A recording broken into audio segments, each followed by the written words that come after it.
Shut up. What is happening, friends of CCP Podcasting? Welcome to Beyond the Bell Live. I am Chris Page, and I'm being joined today. Do not adjust your television sets. There is actually sun shining over his shoulder. He is not a vampire. He is the one, the gimmicky one from the Netherlands. He's just a gimmicky goth. What's going on, brother? How are you? I'm doing good. It feels like hours that last time we saw each other. About 52 minutes, but who's counting? Yeah, true. So I'm doing good. I just enjoyed the show that we did earlier on and had a little snack to get energized for our conversation that we're going to do in a little bit. But I'm excited. Are you excited? Can you not hide it? Are you about to lose control? Do you think you like it? Let's get into I like it. Well, here we go. I hear you, man. Let's get into some quick announcements real quick, folks, before we dive into our episode today. First of all, welcome if you're joining us on X, over on YouTube, over on Twitch. We're glad to have you. If you have any questions, feel free to drop them in the chat, and we will get them worked in throughout the course of our conversation. But before we get there, Goth, we premiered it last night, Chapter 3, Good Vibrations. Yes. Southern California was fantastic to us a couple of weeks ago. It was a wonderful weekend. A lot of work, and I'm not going to lie, guys, still recovering. But nonetheless, if you want to check out what went down in SoCal with our friends from Primal Pro Wrestling and Millennium Pro Wrestling and One Division Pro, head over to our YouTube platform at CCP Podcasting. It is there. Look under the playlist of live events. You can see all 3 chapters thus far as we are on the road to Chapter 4, Legends Rise, 2 weeks from today.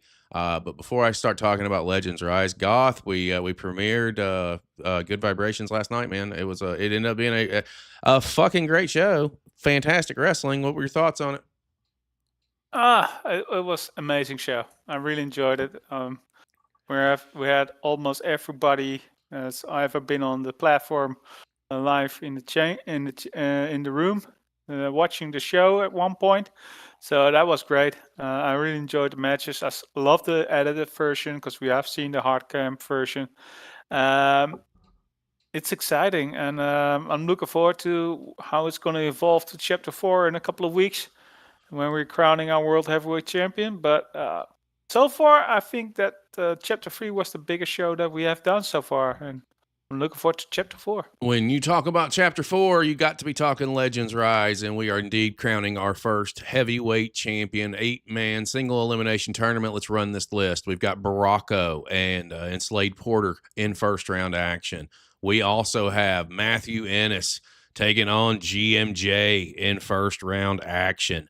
How about Dallas Dash and Skrilla the Great, sponsored by our own Goth, in first round action? And finally, in first round action, Yassine Khan out of Primal Pro Wrestling from San Diego, making his Florida debut against Kid Kuda. The one of these guys is leaving Orlando as our first ever heavyweight champion, but Goth, that's not it. Of course, you know that we've got to go big, right? Chapter 4, Legends Rise. You are sponsoring this match. The Radiant Sun, Jake Redondo, makes his Florida debut.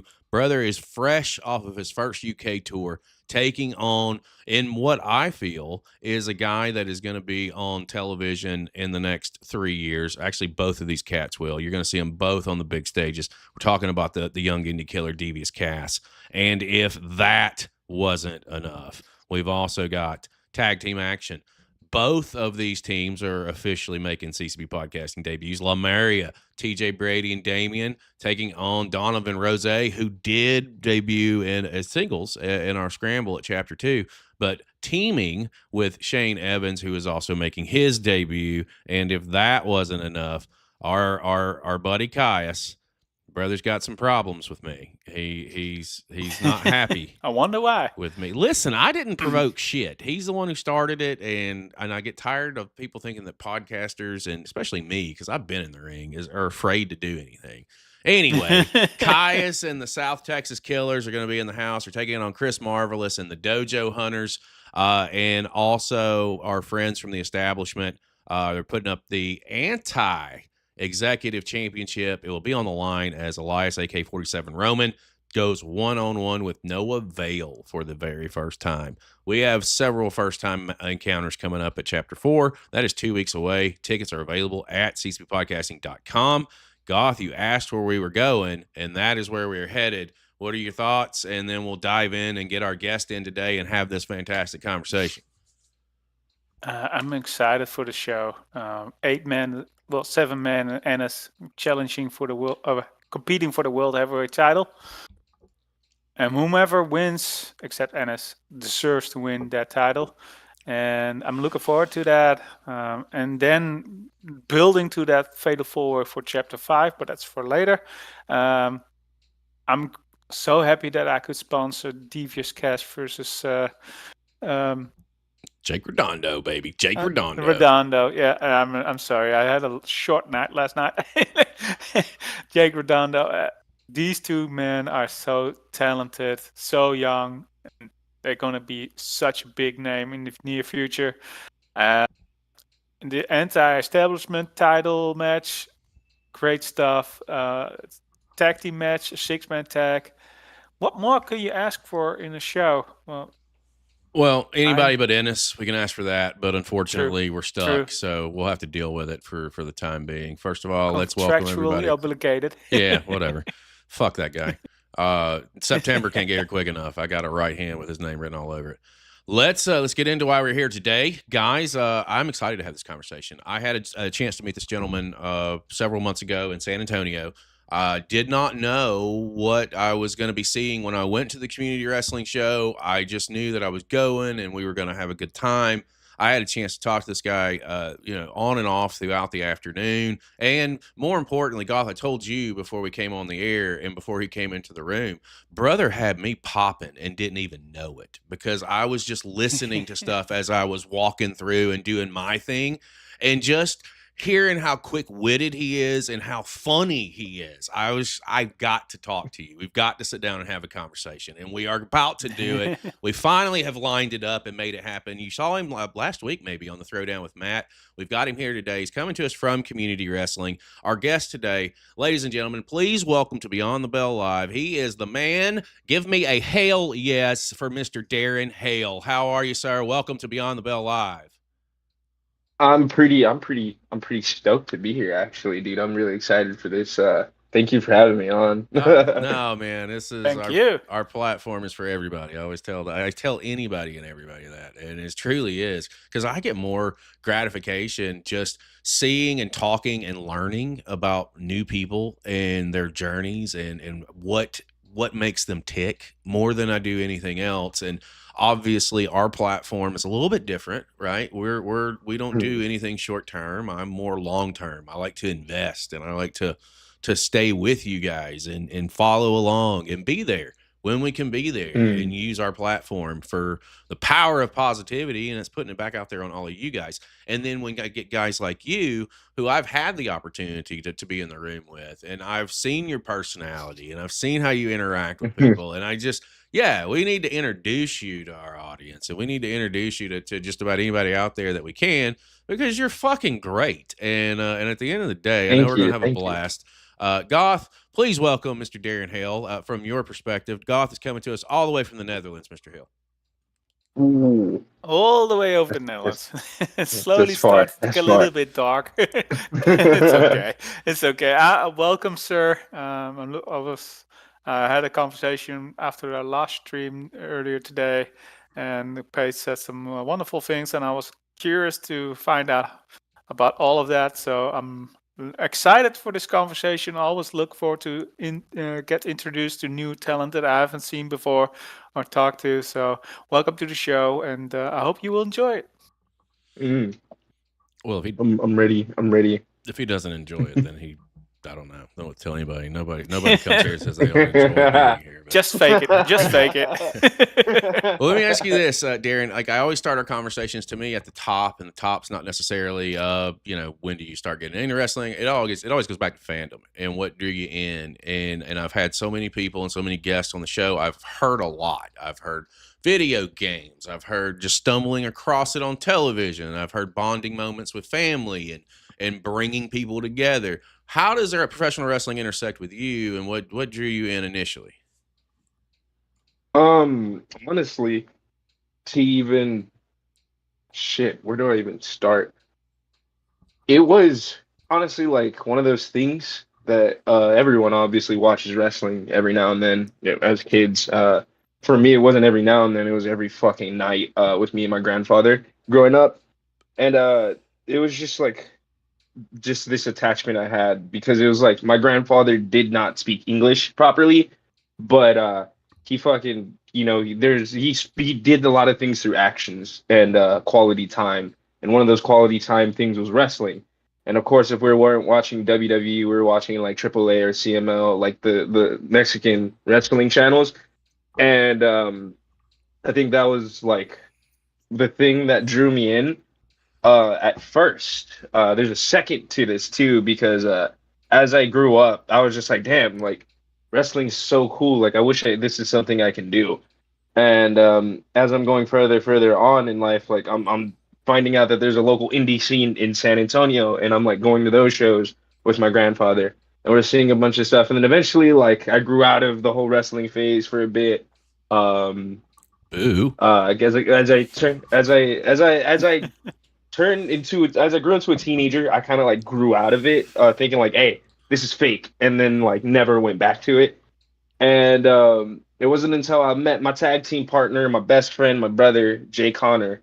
I met him when we were like teenagers, and I remember one time we were fucking smoking a J. Right after we were done smoking a J, he looks at me and he's like, "Hey man, you like WWE?" And I'm like, "Yeah, that shit's fake. You know that, right?" And he's like, "Yeah."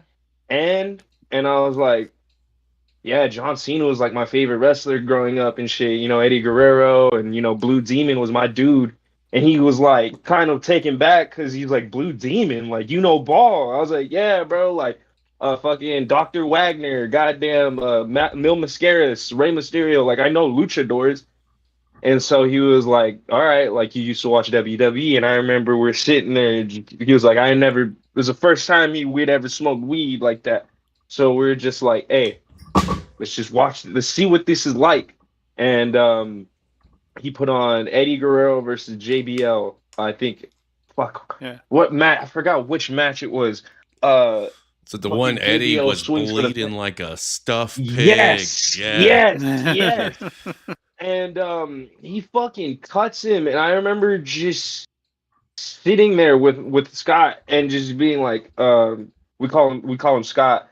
Um, I just remember sitting there and just being so fucking mesmerized by what the fuck I was watching. And even before we got, because everybody knows that match, literally just as I just said it, Mm-hmm. Chris just like pointed it out.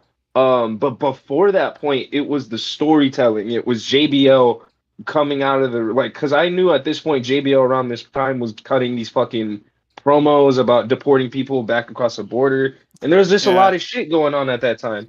And I remember leading up to that, watching that entrance and just being like, okay, these guys are telling a story. And for once, people are rooting for Eddie. Like we have prior to this, people haven't been on, on his coattails as much as they are now. But I just remember remembering that storyline and being like, oh shit, like Eddie is very much the good guy in this situation. Like I've remembered like just getting back and feeling like I was that kid again, sitting with my grandfather. And at this point in time, as I'm watching this match, he looks over to me and he goes, "Yeah, my dad does this, right?" And that's when it fucking everything took a complete 180 on its head. And his dad is Bulldog Blackheart, and that is my Okay. coach, my coach right now, actually, the man who trained me in pro wrestling and the reason where I'm at today. So he looks at me and he tells me that, and bro, the rest is history. Next thing I know, me and Jay are doing backyard fights. We're doing backyard wrestling. We're going to shows with his dad. I remember the first show I ever went to. The third part of this that really made me fall in love with wrestling was when I had snuck into his dad's car or his dad's truck when his dad picked up a booking. Because at the point in time when I started talking and getting to know Jay, when we were growing up, his dad had retired. And so he had picked up a booking at TWA, which is like one of the local shows here in San Antonio. And I remember Jay being like, "Yeah, dude, like we can go watch the real thing close up. Like, have you ever been to a house show?" I was like, "No, no, no, no. I didn't even know that. Like, I haven't been to one in a while with my grandfather. I didn't even know that was a thing that like they do locally. I just thought it was like because the ones that I had gone to were all like TV wrestling matches. So I never assumed that they would have local independent shows. So when I was like, dude, is it on television? He's like, no, it's not being recorded. Like it's a thing that happens every week. Like this is a whole thing. And so I remember sneaking. I remember I used to be scared shitless of his dad. And I remember when he was loading up his truck, Jay has like two other siblings, so the siblings are getting in, and he's like, come on, come on, come on. And he stuffs me in the back seat. And we're driving to the show, and about halfway, as we're halfway there, I'll call him Bulldog, or I call him Pop, but Bulldog, he turns to the back and he's counting the kids. He's like, all right, Kaylee, Logan, Jay, and he fucking looks at me, and he's like, I don't fucking remember having you. He was like, who the fuck are you? And I was like, just sitting there smiling. He's like, whose black kid is this? And and Jay was like, it's my best friend, it's my buddy, it's my dude. Like, this is my friend. I snuck him in. I thought it'd be cool. He was like, you could have fucking asked me if it was cool first. Now I gotta fucking. He was like, God damn it. All right, you got any money? And I was like, no, he didn't tell me I needed money. He was like, you don't got $5? He was like, you came over here without any money. He was like, shit, man. All right. Hold on. Oh, man, he was like, you know what? I'll just talk to the guy. We'll get you in for free. He's like, don't fucking ask me for anything, man. I'm not your dad. I can't feed you. And I was like, yeah, yes, sir, yes, sir, yes, sir, yes, sir. We get to the show. We unload. He tells us where to sit. He's like, hey, don't fuck with the ring. Don't do nothing. Y'all just sit there. And I remember the show starting, and Dill Dempsey, one of the first guys, Dill Dempsey. I know him. Crazy that I know him as a personally now. But Dill Dempsey was one of the first heels that came out, and I remember ripping him so fucking hard at the time that he looked at me and he bucked at me, and I fucking got scared. And then Jay was chirping the wrestlers too, and I was like, "Hey, bro, shut up! Like, you can't do that." And he was like, "Yes, you can, dude. It's a show. Like, they can't do anything to you. They know it's a character." And I remember just fucking watching the matches and being so mesmerized because now it's in front of my face. I've seen it on TV. I've seen the shows from like the big brands, but that was like all the way further the fuck back. Like that was way back there. I wasn't even close to them. Now it's more intimate. Now I can hear the ring. I can hear the ropes. I can hear the canvas. Like I can hear the boards. I can hear everything. I can hear them call as I'm listening. I can hear the contact of chops and punches and hits. The wrestlers can hear me and they're interacting with me. And I remember watching Bulldog go out for his tag match and just being completely blown the fuck away because the person that was stepping out there was not the man that I had known that entire time. And I was blown the fuck away. I didn't know that I didn't know there was a switch like that. It was just so crazy to watch.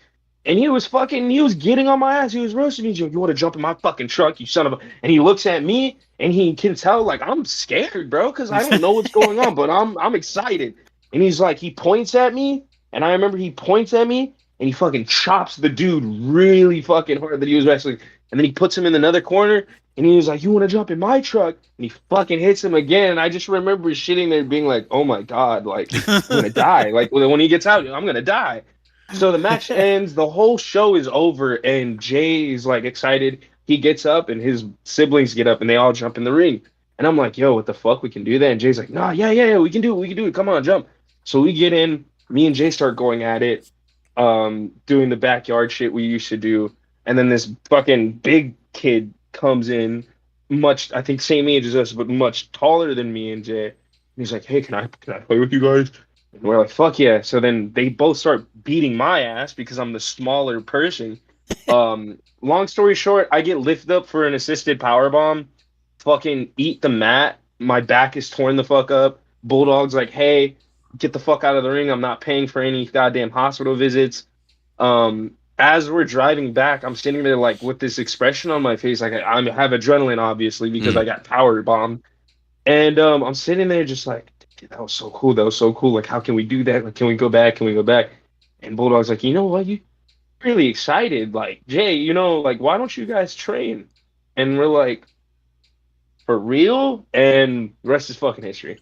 And that was when I was 16 years old. That's when I started that journey. When I made that decision at 16. and I'm 24 now. And so yeah, I've heard, yeah, I was, yeah, 16 years old when that happened, and the rest is history. From Eight, there, it's been just like this.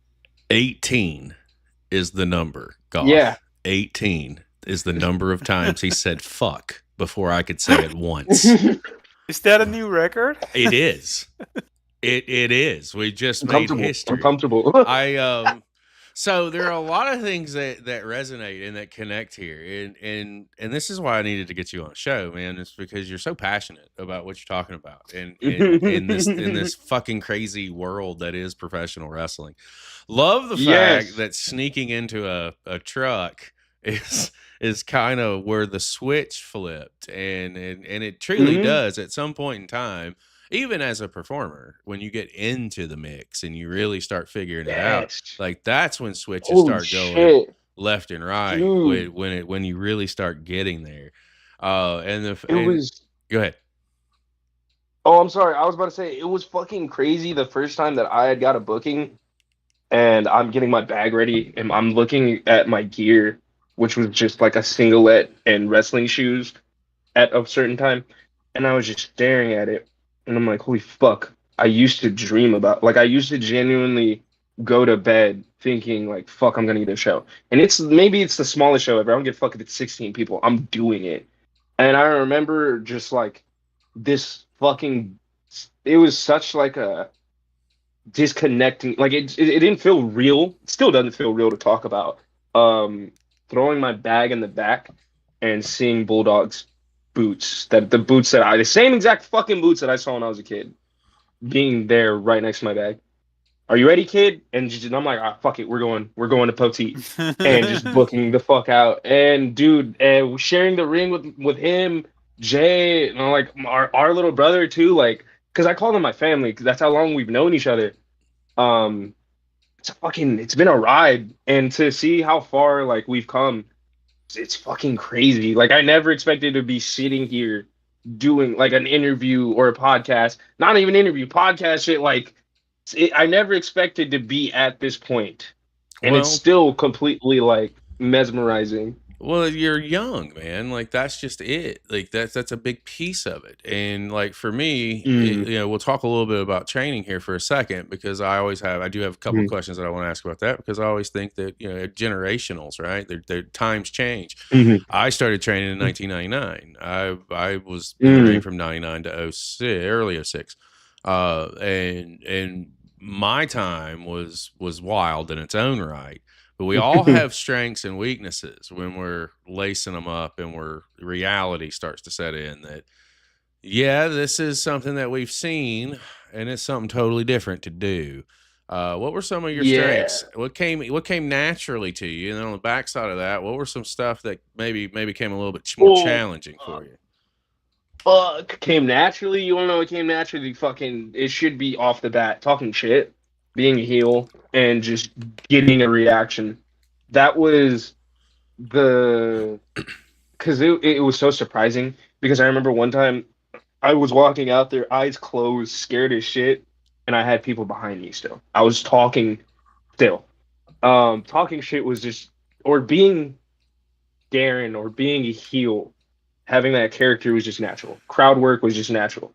I remember we first, for our first ever match, The Chosen, me and Jay Connor, we faced STK when they had first won the WSP tag belts. We were their first title defense, and that was our debut. I remember me and Jay were just talking shit back and forth because that's all we did as kids. Even as like, we grew up going to wrestling shows, bro. We can trip a wrestler. Dude, we broke Johnny Life and Bobby. You can ask them. Jay called him a dollar store Ricochet during a promo, and Johnny was trying not to break. And then as me and Bobby, before we locked up, I called him Baby Light.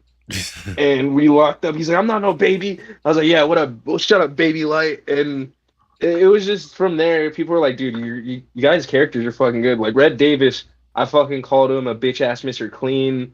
When me and Kaius faced each other for a community match, a barbecue match, I fucking love facing Kaius. I love that guy. I forgot what the fuck I did during a match. Oh, I don't know if y'all know like Rich Schwann's whole test of Yeah. strength deal. I did that little spot on Kaius. I didn't even call it before. I did that little test of strength thing that got a little pop out of him before he. Yeah.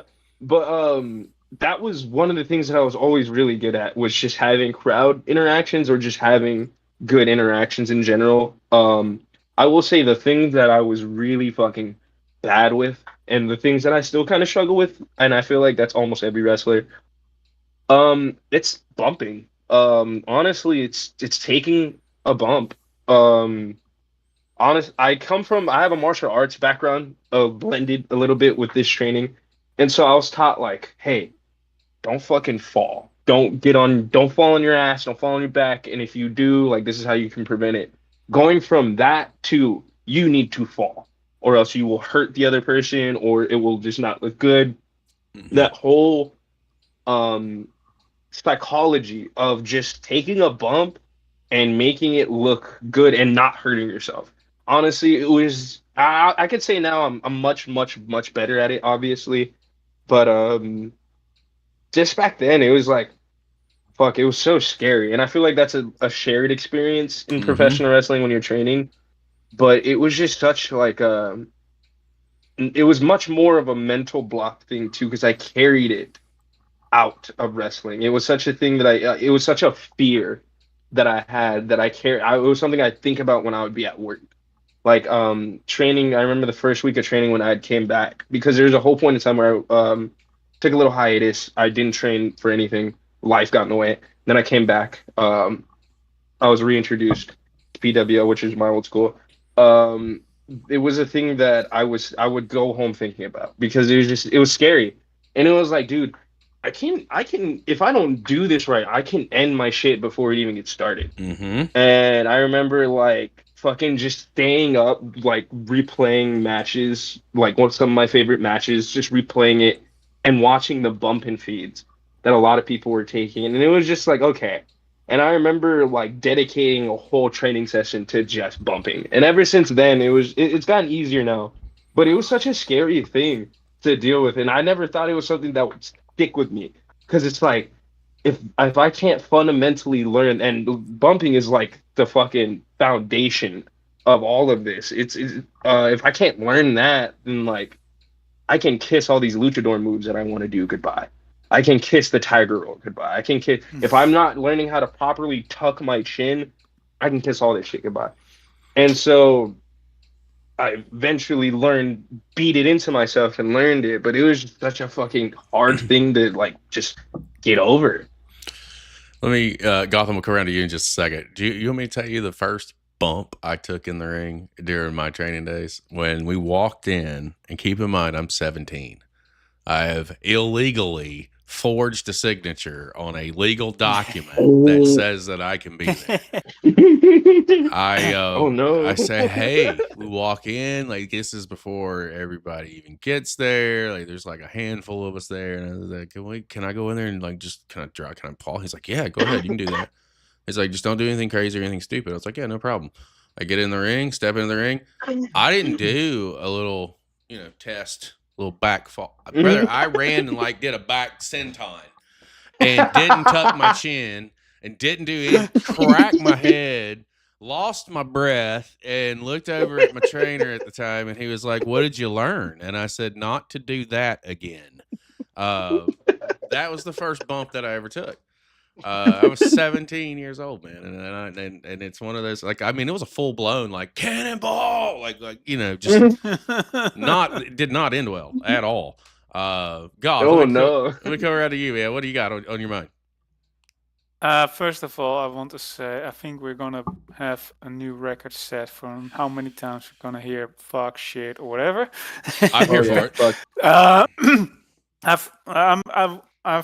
I've heard from Paige that you are so passionate individual, and I can resonate with that because when I'm into something and I want to experience something, I'm really into it. And first of all, I want to say thank you for mentioning Eddie Guerrero because he's one of those guys that in several eras that I've got back into wrestling, that he was one of those wrestlers that I've watched. I've seen him debut in WCW. I love the era that he was in back then. Oh His yeah. matches with gotta- Rey Mysterio was incredible. Go back Oh, to yeah. go back to Eddie and Art Barr, man. Go back to AAA Eddie Guerrero. Man. Ooh, Art Bar, dude. Los Locos Green Games. Yes, sir. Oh, Sorry, God. Preem. No, not a Work. problem. I'm used to it, but it gives me a much more insight to you, how passionate you are, and also mentioning Mil Mascaras. I've seen him. Obviously, the first time I've ever seen him was in that Royal Rumble That he did not get performance. eliminated in. Yeah, that one. I No, won't go over the true, top true. rope. It is amazing because it was at that point I was so focused on WWE, WWF that I wasn't aware that there's so many different other types of promotions out there. Because here in the Netherlands, you only had WWF at that time. And what I also want to say, because you mentioned that you are you started out as heel. Are you still heel at this point? Yeah. Or okay. Honestly, it's a twinner situation. It's Mhm. whatever the boss wants now. I can understand. It's I a can good do thing both. that you can play both sides. It's a good thing. Yeah. But what wrestler did you take the most from as a heel character as example to create your own character? I'm gonna say it and come out the bat. Phil Brooks, not CM Punk, not CM Punk. Phil Brooks. And the reason why I Okay. say that is because when I say CM Punk, people will be like, "Oh, Pipe Bomb, 2008, WWE." Fuck that. That's CM Punk. I fuck with Phil Brooks. Ring of Honor, true Chicago fucking made Punk. Dude put it down for his city consistently.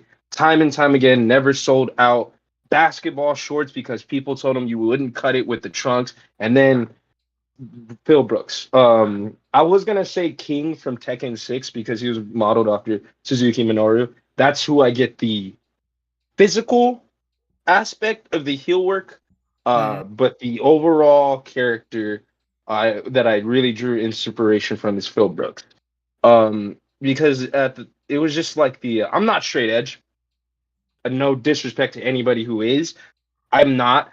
But it was just like seeing him as a person be so anchored in that and being like, dude, I don't need your fucking permission to be me. I'm just me.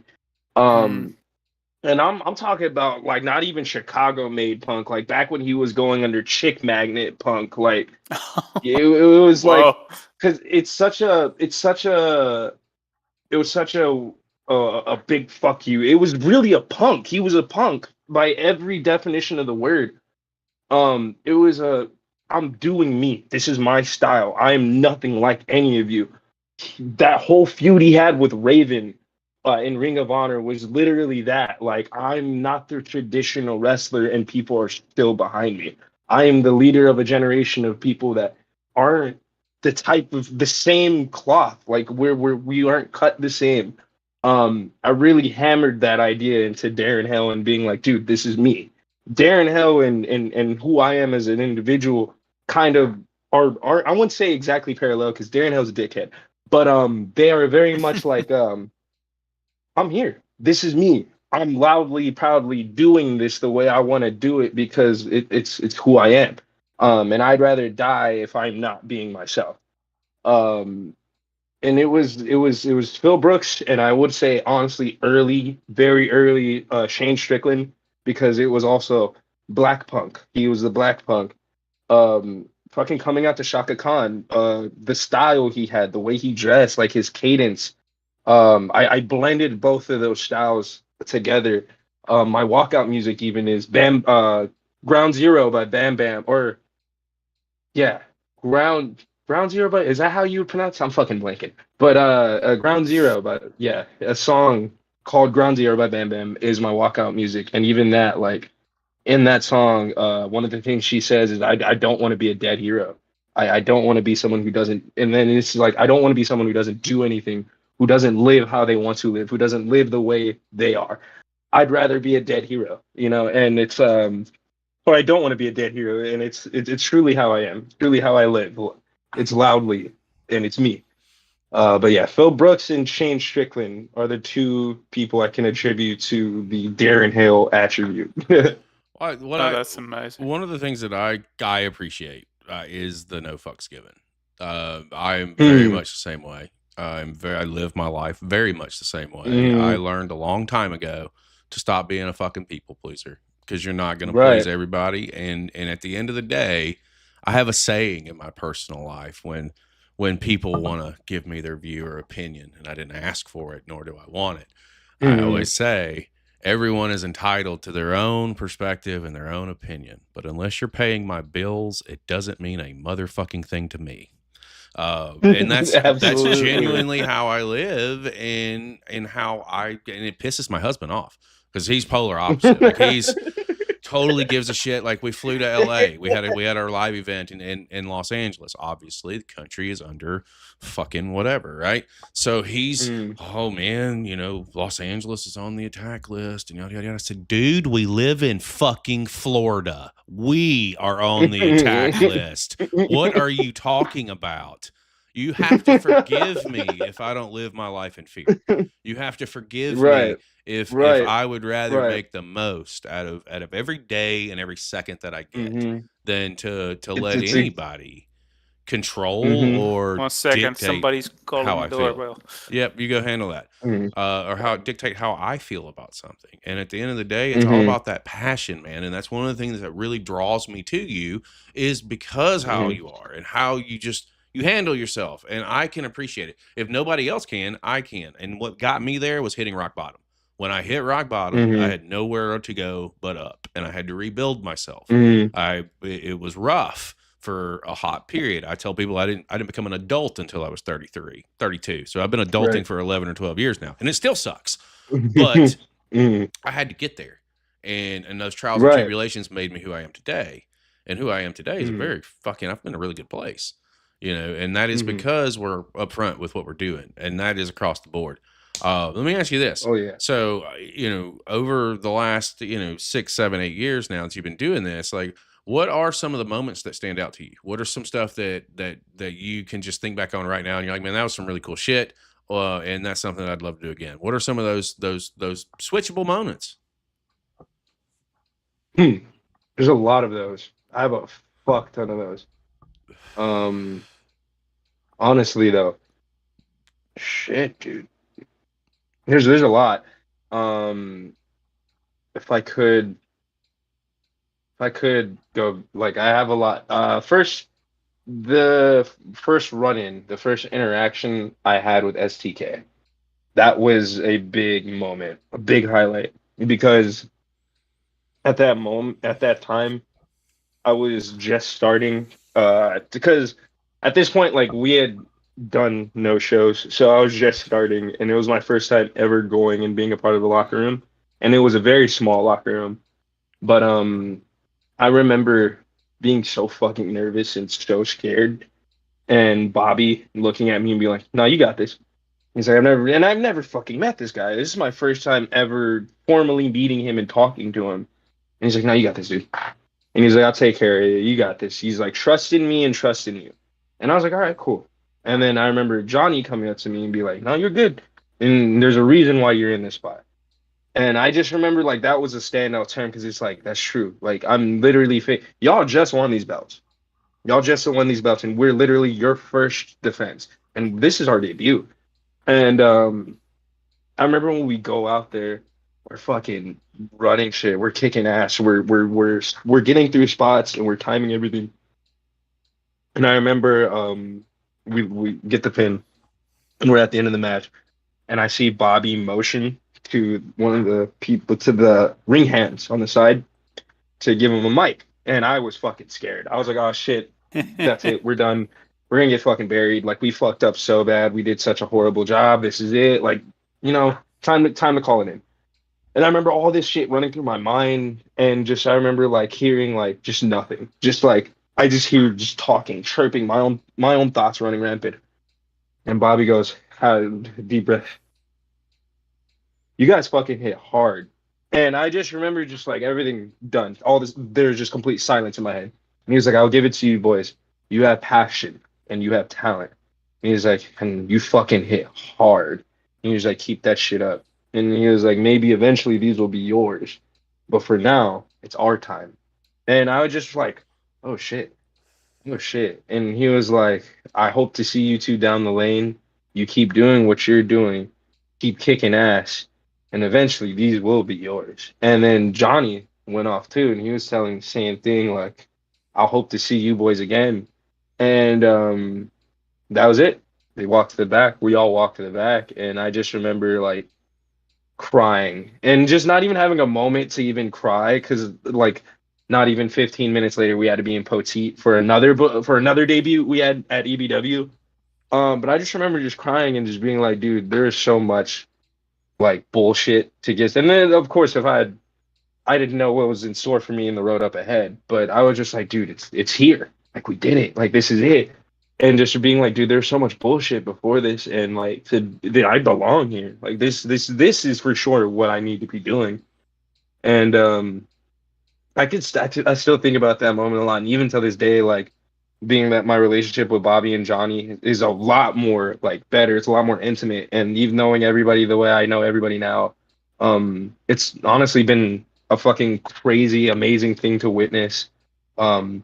Being a fan of the independent scene and watching everybody from Bobby to Johnny to fucking Kaius to Kyrie to Dill to seeing these guys wrestle and being like, dude, I know those guys. I know those guys. And to now share a ring with him and share a locker room and to have personal jokes and cadences with these people, it's fucking amazing. Yeah, I can't believe it. Like, I'm just like, holy shit. I was literally scared of STK. And now they're my best, like honestly, my closest friends in the wrestling biz. Me and Bobby talk a lot, and I'm honestly glad I fucking did it. Like, holy shit, I can't believe it. But yeah, that's one of the biggest moments. One of the most defining moments. Of course, have many more, but that was one of the biggest ones. There's definitely got to be a plethora, and I asked you that question because I want to segue into this. Have you wrestled outside of Texas yet? No. Mm-mm. Okay. You are aware that that's probably happening in September. Yeah. Oh yeah. Oh yeah. So I want to talk to you about this because I haven't talked to anybody about this. I haven't even told Kaius this, and this is where and we'll get into the relationship with Kaius here in just a minute. But when we were doing. When I came out in February, I was obviously scouting for June. Now, unfortunately, June is not happening on my end, but we're still going to handle some responsibilities that we need to handle for you guys so your show can still happen. And that's not going to be a problem, especially with some people in Texas that we made some commitments with. So you guys are going to get some fresh talent. Jack Calloway is going to come and see you guys on the 20th of June. All right. You guys are going to be able to have some of that.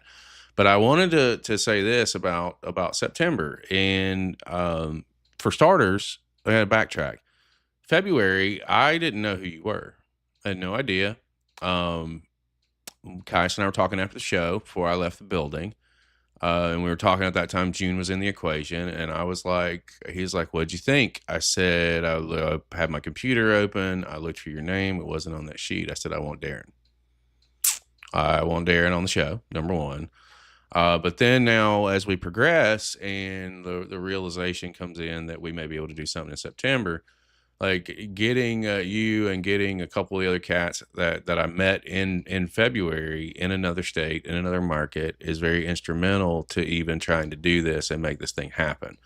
So that being said, September is 100% confirmed. It is happening. The building is secured. Talent on my end is secured. We're going to have a fantastic show. I'm going to put you in a locker room with people that you can really learn a lot from. There are going to be cats from that are on radars right now that'll be snatched up and signed in the next year or so. There's going to be guys that are running companies up in New York that are going to be down. There's a lot of things that I'm pulling out for this show.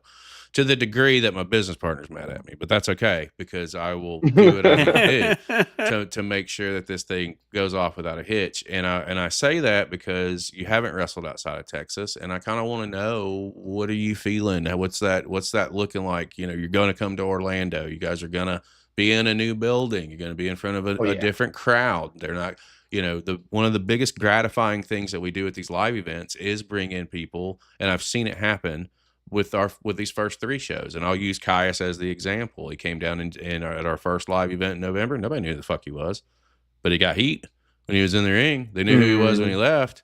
He went out to LA. Nobody knew who he was when he walked out through the curtain. He got heat while he was in the ring.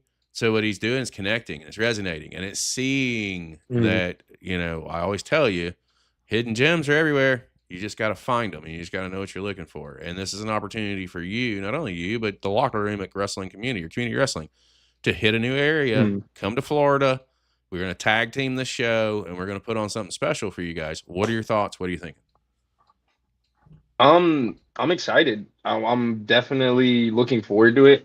I've been getting prepared for trying to go. I'm all jumbled up with words because there's so much I want to get out. I've been working on a lot of new stuff, a lot of hidden stuff that I haven't debuted in any matches in Texas that I'm saving for Florida. So you guys be on the lookout for some new Darren Hale material. There's going to be a whole lot of nastiness and camaraderie, if I may, from the new and improved Darren Hale. It's not going to be the same that you saw in February for sure. It's definitely somebody completely different, and I'm very, very, very, very ecstatic to show the people of Florida and possibly the rest of the whole wide wrestling world what Darren Hale is made of. The new and improved Darren Hale, patent pending Darren Hale. Well, I'm gonna add a little caveat to this, and I usually don't ever put this out there, but I am. We're gonna live stream that event. I'm gonna have a producer on hand, and we're gonna stream it across all of our platforms. And when we do that, I do that because we have friends in high places that like to watch, and I can say this, that people who appeared on our show, whether it be a Beyond the Bell, whether it be a live event, have been signed to companies because they've been seen through what we are doing. I'm not using that as a flex. I'm not saying that in any other way of saying that this is why our platform exists. It is to even the playing field and level it a little bit. So I've been very firm by saying I don't think that while there's a lot of great wrestling everywhere, I don't think that the playing field out there for everyone to get attention and to be noticed is. And that is what drives us, and that is what drives what we're doing. And I do think that there are several of you that are in that locker room that just need to be seen.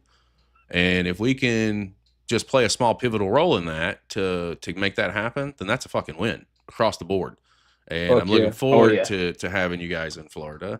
I don't know if you saw Chapter 3 yet, but Kaius was in a battle royal, and for some reason he just couldn't keep his attention off of me. And I can't confirm. I can. It's on tape. I played a hand in pulling his ass over the top rope because he took a swing at me. Where did you intersect with Kaius? Let's talk about that for a minute, and then Goff will come around to you. Where does Kaius come into your life? And outside of what you see on TV, I love the man. I think the dude is fantastic. I think he has the best intentions for all of you guys, and I know how much he cares about you because there's conversations that I have with him that y'all don't even know about. Kaius, dude, fuck. In the tale of Darren Hale. Kaius, I met Kaius for the very first time. I met him at WSP during my first Battle Royals, but of course I was like fucking pissing my drawers at that point, so I didn't talk to him. I said, hey, thank you for having me. He shook his hand very nervously and went the other way. But when I first formally met Kaius, I think it was at the there's a fiesta that EVW was part of. It was an emo anime festival, and me and Kaius were working that show. And I remember actually seeing him because I'd see him at all the other shows previously, but I never really sat down and talked to him just because I was always busy or just being caught up being the little shit that I was back then. But I was actually sitting down and talking to him, and he was really fucking cool. I asked him about his tattoos because he has all these sick ass tattoos, and just asking him basic questions. And eventually, at one point, I almost get into a fucking fight with another wrestler because this dude is shooting on me. I'm not gonna name any names. If the dude's watching this, I hope you have. I hope you seek help. That's the only thing I will say. But it was a fight. I almost got into a fight. Someone broke it up. Thank God. I of course took a step back and just reassessed the situation, and because I tried to handle it the best I could. This person was trying to hurt me in the ring, and I was trying to call him out on it. He wasn't reciprocating it very well. He was being very standoffish, and I was trying to play it cool, but I kind of caught it at a bad time. And this is when I was much, much earlier, much younger. Um, and Kaius, I took a step back, and Kaius was like, "Hey, man, when it comes to stuff like that, don't worry about it. Like, you try to talk to him, it didn't work. Just settle down." And he's like, "But when the promoter tells you to do something, and if it's some bullshit that you know is bullshit, he's like, you don't have to always agree. Even as a dude, he was like, I'm assuming that you're barely starting now, but you don't always have to agree."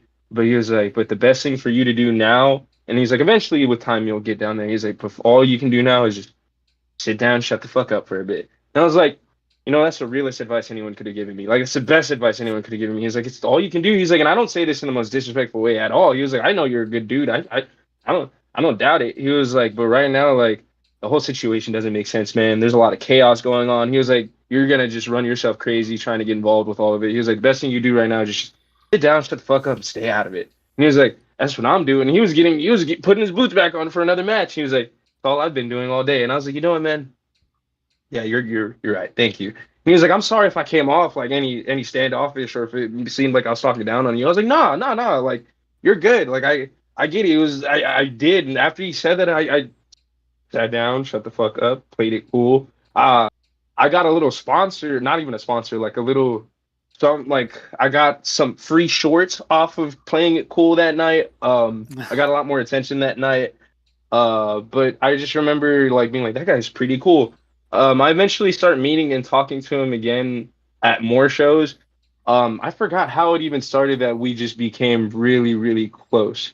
But I just remember uh having nowhere to train and him opening a community, and I was very nervous and just being like, okay, I've never formally sat there and like spoken to Kaius for more than like longer than a show, but I've seen him at these shows and he knows me, I know him.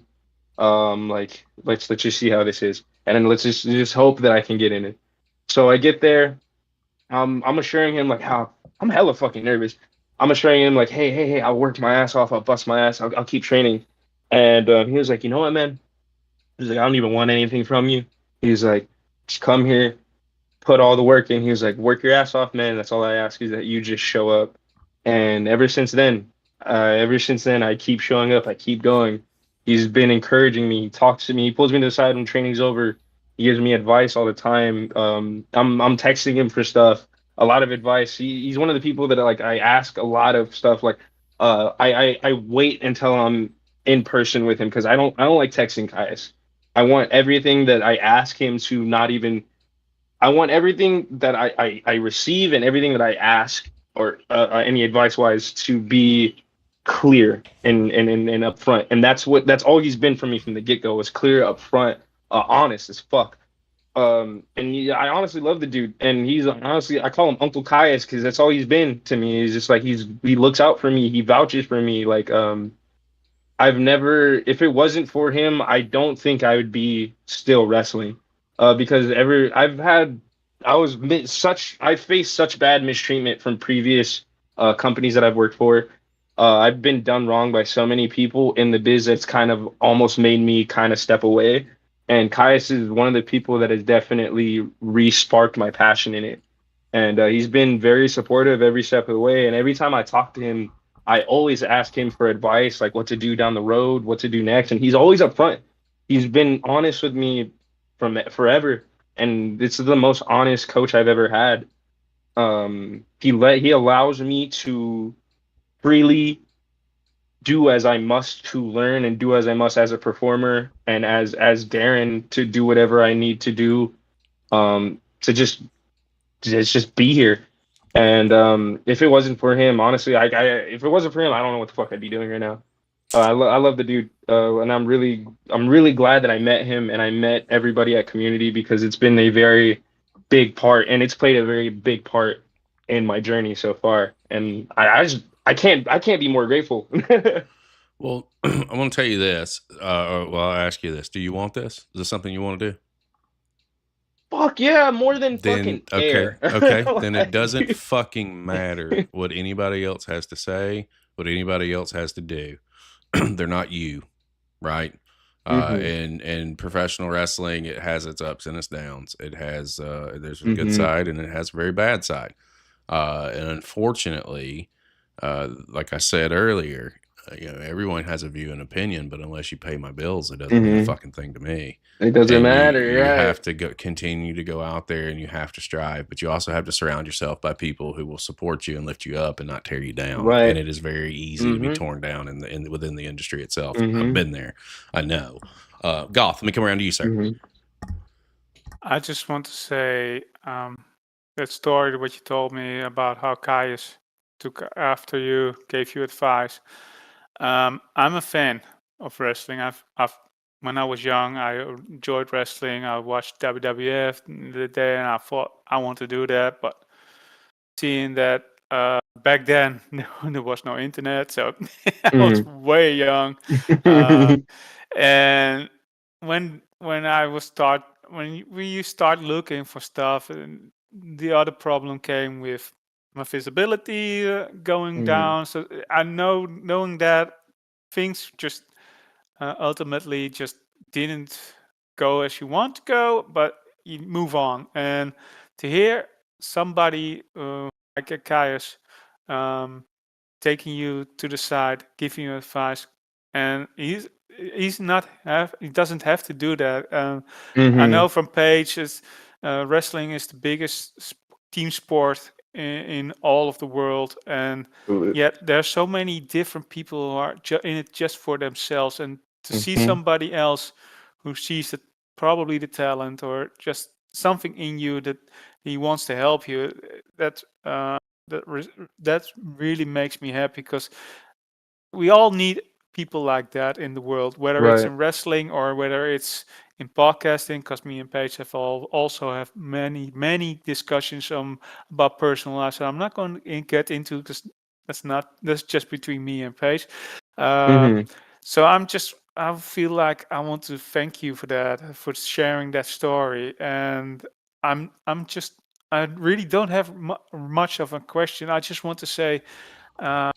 We're sitting here for close to an hour now, and I haven't seen you before. I haven't met you before, but after this whole show, I feel like I'm feeling more connected to you, and I'm just so glad that you're going to be on the September show, and Yes, I'm looking sir. forward to that. And yeah, I know I've been into the sponsoring things, and I would love that to sponsor that match if there's a possibility to do that. So Well, I'll yeah. always take your money, so it's okay. We'll figure that out. No, so real shit. So and yes, Goth has always been a fan, and this is a piece of why I enjoy the platform is outside of myself and I believe Dallas Dash, I believe Chris Chaos. There's no one else that's well, Devlin dabbled in it for a little bit 15 years ago.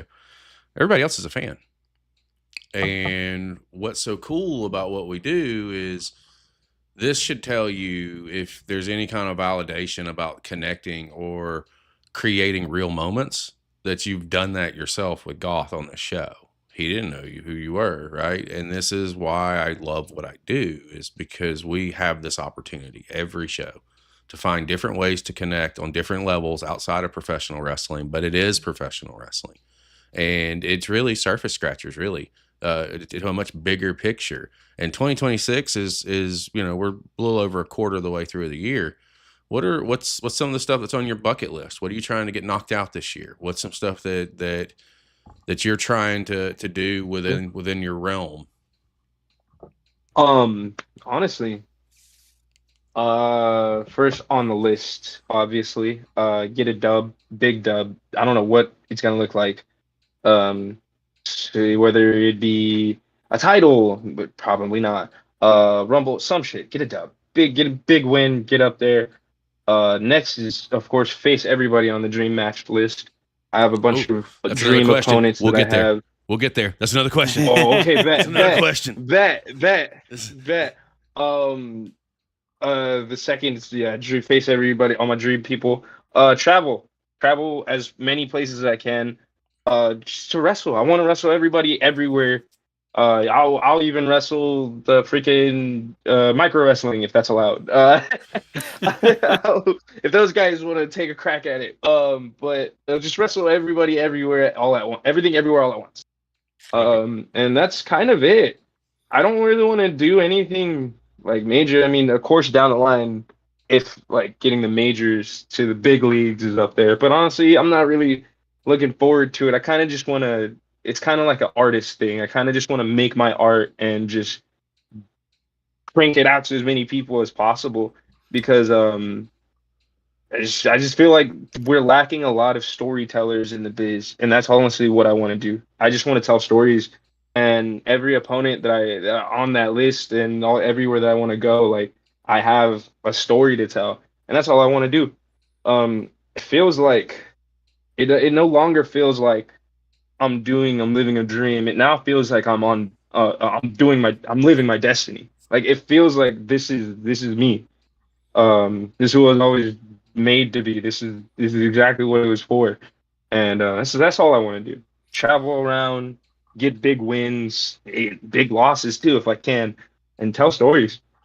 Well, as much as I can for as long as I can. Let's dive a little deeper into that then, because as you know, we do cast a very wide net. We have a lot of friends, companies, talents, et cetera, et cetera, et cetera. Not just here in the States, all over the world. So where are some places that you are looking to try and get your foot in the water, get your toes in the water if you could dip them in? Fuck. Shit. There's a lot of companies that come to mind. A lot of them. But damn, that's a really good question. I didn't really formally think of. I haven't really thought about that. That's like because there's a lot of places I want to go for sure. If I had to choose one though, like one that I've been eyeing for a bit. Oh, it can be several. It doesn't have to be one. Oh, okay. Shit.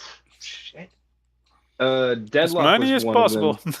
Yeah, Deadlock was one, but I think they shut down recently. They stopped doing stuff. Deadlock Pro Wrestling. GCW, is that the one Matt Cardona was on? Yep. And Bandit Kid and everybody on? I want to do that one. Only because I wanna eventually face well, of course, if the opponent questions come, I'll save that for that. But there's GCW. AAPW is a big one here in Texas. I really want to go there. Hybrid is also a big one here. I just want to face some guys there. I don't want to do anything there. Just want to face a couple people there at Hybrid. I don't have to stay for long. You give me the boot the same night. And that's the only couple of places I can think. Of course, like places I want to go to Mexico, of course, and see what they got to offer out there. But those are the only a little bit of places I can really think off the top of my head. Nothing really big. Of course, NWA, that's like a big one that I want to go and work for. I think they possibly have a couple things out here in San Antonio, but nothing too big. But those are a little my view for right now. Well, now hit me with the opponents. Let's get that laundry list. Okay. As a list, a whole list. Off the bat, I've already faced some of these people, but Kaius, I want to face Kaius again. So, you hear me, Kaius? You big stinky guy. I don't want to use. I really love Kaius. I can't be mean, but Kaius is on the top of the list, of course. Kaius, I've already faced my coach, Bulldog Blackheart, but if I need to face him in a one-on-one. There's a guy here. He's really like that. He's a bloodhound, and he's really like that. He's Jay Young. It's a guy that I've been watching him for a while. He's a hybrid prospect right now, but Jay Young is somebody I've been eyeing for a little bit, just because I know I can give that motherfucker a run for his money. If we talk about the baddest in the biz, you're looking right at him. I'm sorry, he may be like that, but I'm really just him. And I know that it would be a 5-star. Another person behind Jay Young is Eric Walker. He's around the same vein, the mad scientist. He's a really cool dude, but I would like to wipe that smug smile off his face with my boot, and I feel like I could be the guy to do that. There's a lot of people here in Texas locally that I really want to face, aside from Eric Walker and Jay Young. Of course, there's a bunch of other big stars. I don't want to get into them, but if I had to, Kid Bandit, of course, is up there just because I really enjoy their style. And anime, and there's of course a lot of anime themed wrestlers. A lot of people can't really fit the mold. I will say there's a handful of anime themed wrestlers, but Kid Bandit, I definitely, just because we have similar martial arts styles, I feel like that would be a banger of a match. Um, Fuck, if this guy still does things, I would love to do, and I would never do a death match. I would never do a hardcore match. But if Nick Gage hit my phone and somebody said, "Hey, you need to face Nick Cage and DK all fucking day," I'm your guy. He's deathmatch king. Uh, I enjoy my death matches here and there. It's not a preferred flavor of mine, but everybody enjoys wrestling differently. But Nick Gage is definitely one of those guys that I put up there. Another person I'd also put on that fucking Kazuchika Okada. That guy is my favorite, Ooh. one of my favorites, the Rainmaker. I feel like with what I have now, my skill set now, I feel like I can definitely make something that. But I want to come back to earth. Uh, Another person on my list is another local wrestler. His name is Animo. He's a luchador. And his style is impeccable. He moves with the grace. I say he's the next Mystico. Like that guy is really good. But unfortunately for him, stepping into the ring with me will be the biggest mistake of his career when I rip half that mask on. When I rip half his mask and force him to order a new one. I know how much it is, and I'm gonna disconcern his wallet or whatever the word is. Um, that's just a few opponents. Who else is up there? Because I of course have a lot. Anybody can get it. Shit. Of course, there's the current. Is he still the hybrid champion? United champion? I don't fucking know.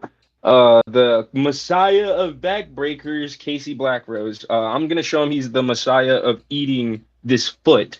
Of course, I feel like I can give Casey Blackrose a run for his money. Of course, because he thinks he's the top guy, and I know I'm just that guy. There's a couple other stinky farts at hybrid that I know I can, go one-on-one, Clash of the Titans style. But I don't think those guys want to mess with old Darren Hale. And that's okay. I couldn't blame them. If I saw me coming from a mile away, I'd run away and hide too. But those are just a few people that I can put on that list. Of course, there's more. There's many, many, many fucking more. And I'm gonna keep calling them out as I live and breathe. And the more they keep ducking me, well, that's just their problem. But yeah, also Sleazy. If you're listening, if you're watching this, buddy, don't think I've forgotten about you, you sleaze bag. Well, I'm gonna get you. There's indeed a laundry list, and I love that there's some people on that list that I've not heard of that I'm gonna have to go and look up and see what their styles look like. Oh, these guys are top notch. Not to say that everybody on the list isn't top notch. All of these people are top notch, but I feel like I'm the better draw. So.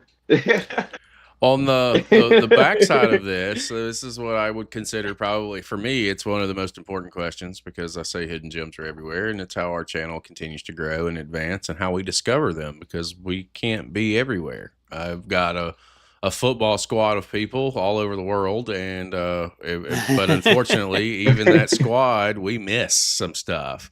Who are some people out there that we should be watching that you've been in the ring with, or you've trained with, or they just need to get a little bit of spotlight put on them? Who are some of those cats? Oh my goodness gracious. There's a lot of folks. If I want to start off the list, there's a kid out of Laredo, and I mean kid, boys. That boy is small. Cesar Atpak. Oh my god, that kid can fucking fly. Dude, if I could say naturally gifted to anybody, it's this kid. He's one of the most fastest fucking high flyers. I mean, given that he's damn near he's a child. But he's cool. I met him multiple times. He's like a little brother. He's so cool. He's funny. And he's a really really fucking talented wrestler. He's coming out of 5-star Laredo, honestly, top notch. Another person on that list, definitely someone to look out for coming up right now, is Prince Pretty. Everybody knows Prince Pretty. Everybody loves them some Prince Pretty. Prince Pretty definitely is up there. I've always said it. I always give Prince Pretty his flowers just because, honestly, who shouldn't? If you haven't seen them in the ring, you're missing out. And every time they go and they get in the ring, it's always, honestly, you never know what you're gonna get. Prince Pretty is like the Rob Van Dam of our shit right now. Another guy coming up right now that I've always vouched for is the future. I'm gonna hit his emote real quick if I can get in the camera. Jacob Prodigy, Que Canelo. I love that guy. He's so fucking talented. That dude just oozes charisma. He's honestly a really good, cool dude. Honestly, one of the best natural wrestlers out here. Of course, with his other counterparts, the Empire. I love those two guys. But if I had to pick one out of the three, Santiago, Aries, and Jacob, I would of course choose Jacob. There's another dude to look out for, and I'm just going down the list, Sure. just shoot them off. Another person to look out for, another woman, Celine Hysteria, the Moon Witch. If I'm pronouncing that name, if I'm probably butchering her name, but holy shit, strong style, holy fuck. I had a brush in with her in a rumble, and stomped the daylights out of me with it. But no, honestly, she's fucking phenomenal. Her style is very strong style wrestling. And if you like strong style, Joshi style, I can't even say it's Joshi. It's genuinely strong style wrestling. Definitely check her out. She's pretty cool. She's pretty cool. There's so many people. So many fucking people. Who else? Of course, STK. Everybody knows STK. Both of them. Both of them. But if I had to highlight, Bobby Light is my guy. That fucker is on. Every time he hits the ring or he hits the entrance, it's like I'm watching an old WWF wrestler or somebody from that era. He encapsulates that era so well. And when he wrestles too, it's such like chef's kiss. Like Bobby Light is a love letter to early 90s, late 80s pro wrestling. Like the dude is the product. If I could slap that name on Bobby Light. And that's just a couple of people to round out. I don't want to take all the time of just going down the list, but those are some people that I've seen. It's your show, man. You take all the time you need.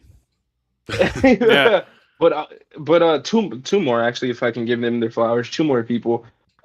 Actually, I'll make one of the people Chasing Greatness, Chase Nebula, and Jaden Black. I'm not just saying this because to be biased or anything, but those two dudes have been perfecting their craft and have been working their asses off to get much, much better. And every single time that I face them or every single time that I've worked with them, there has been an addition of things, and especially Jaden Black. I will definitely give him his flowers because he is somebody that I've seen in and out of training and busting his ass to make sure like he's top notch. And honestly, he deserves to fucking be there. And another dude to look out for. I can't believe I forgot him initially off the list. Vintage Danny Vintage, and I think you have a pod soon with him. Yep, next week. He is my fucking guy. He's my guy. I love that guy.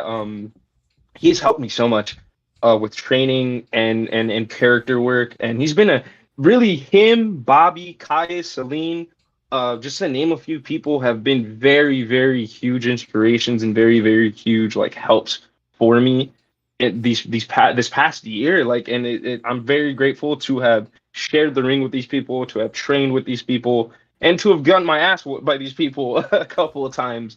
But those are a few people just to look out for.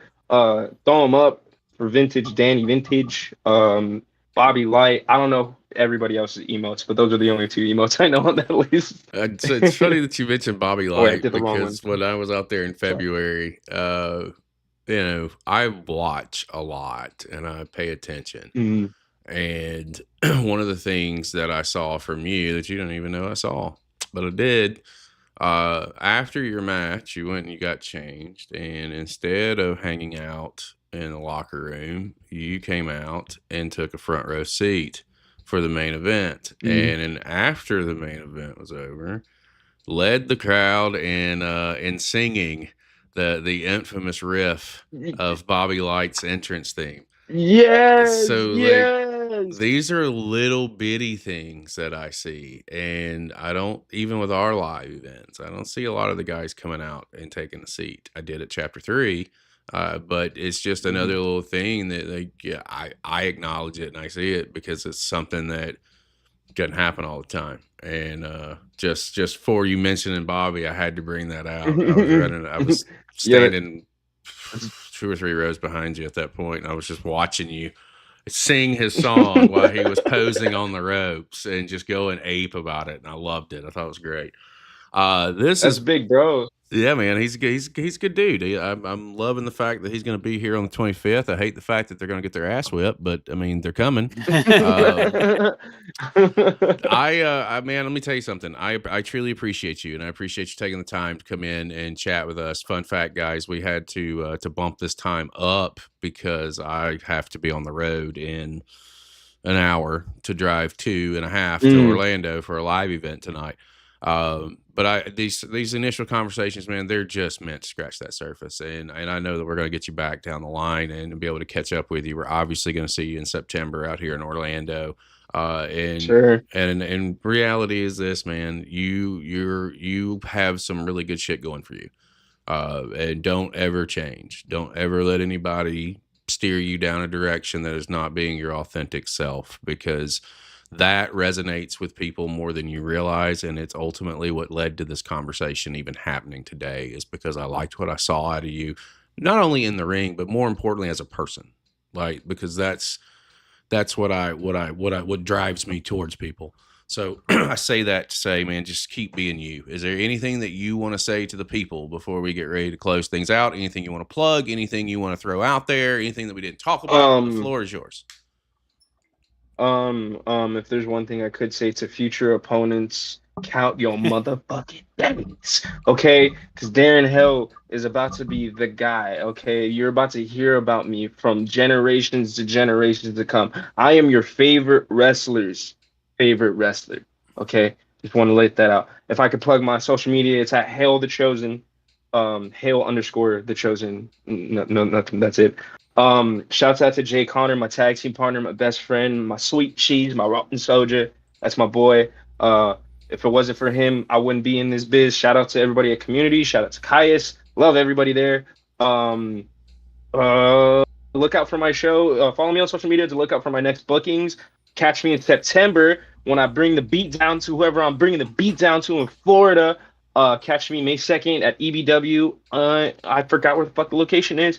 And I think that's all I can think. Yeah, that's all that comes to mind. On the 25th, April 25th, catch me in Goliad, Texas at Path to Valor, where I'm joined with my buddy, Jay Connor, as we face whoever we're going to face. And I feel really bad for the guys who we're facing. Thank you, both of you guys, for having me on. It's really fucking fun. I'm really glad I can start my day with this. I'll be talking about this for the next month or so. But it was a lot of fun. Thank you guys. Did you hear that, Matt? Just saying. I'm just kidding. Just kidding. Just kidding. Listen, guys, the easiest way that you can show your support is indeed by sharing, and subscribing. It costs you nothing, and I guarantee you're on social media at some point right now. It's been on the screen the entire show for Mr. Darren Hale. It is Hale _chosen over on Instagram. Head over and give him a follow. Share his stuff. We say all the time, you don't ever know who's watching, when they're watching, and sometimes all it takes is just being seen. This platform is proof positive of that many times over, and it's just because we never knew who was watching when they were watching. Share the stuff, share the content. If you're not following Goth, he just broke 1,000 on Instagram. Please cater and feed his ego further at CCP _podcasting _Goth. And if you're not following us on social media, I don't really know what to say for you, because seems like just about everybody is. And that is CCP _podcasting. Goth, what would you like to say to the people before we close it out? I want to say, first of all, thank you to our guest for a wonderful conversation. I really enjoyed it, and I look forward to the next one and the many, many after that one. I want to say thank you to our audience for visiting us on all of our social platforms, whether it's Twitch, X, or YouTube. And I look forward to see you again on the next show that we're going to do this weekend, next week's, and Chapter 4, April 25th, same date, where we crown our new World Heavyweight Champion. Stay tuned. It's going to be a fun ride, guys. We've got a lot of things to unpack, a lot of things coming up here over the next week or so.